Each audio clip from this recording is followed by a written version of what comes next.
وعلى مشارف انطلاق البطولة الوطنية بعد رجاء اليوم نتوقف مع استعدادات الوداد البيضاوية يقود عبد الرحيم طالب الذي يراهن على عامل الشباب لتجاوز إخفاقات الموسم الماضية.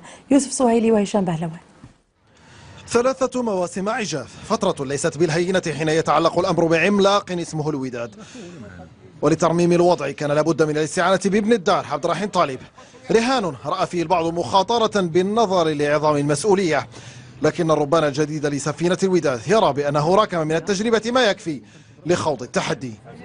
ما كنظنش هناك ضغط ولا سيما على الطاقم التقني، كله يعني متمرس وعنده تجربه في الميدان. عبد ربي درب الوداد 10 سنوات، ما عنديش ضغط، بالعكس انا فرح ان اشتغل مع الوداد، فريق الام اللي في انطرارات بالاحضان ديالو.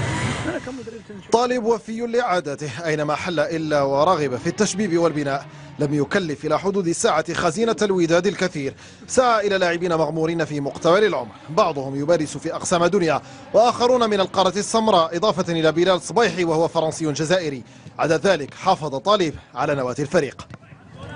فريق الوداد هو فريق كبير، واي واحد كيتمنى يلعب ضمن الصفوف ديالو، وهذا شرف كبير بانني التحقت فريق الوداد البيضاوي اللي هو عريق ومعروف على الصعيد الوطني والعالمي. فريق عريق، فريق كبير، اي واحد كيتمنى يحمل القميص ديال الوداد البيضاوي. الوداد في مرحلة وضع اللمسات الأخيرة على التشكيلة المثالية، يرحل غدا إلى السعودية من أجل وديتين أمام عملاقي الكرة هناك الهلال والأهلي، فرصة لإنهاء فترة التحضير على الوجه الأمثل قبل انطلاق الرسميات.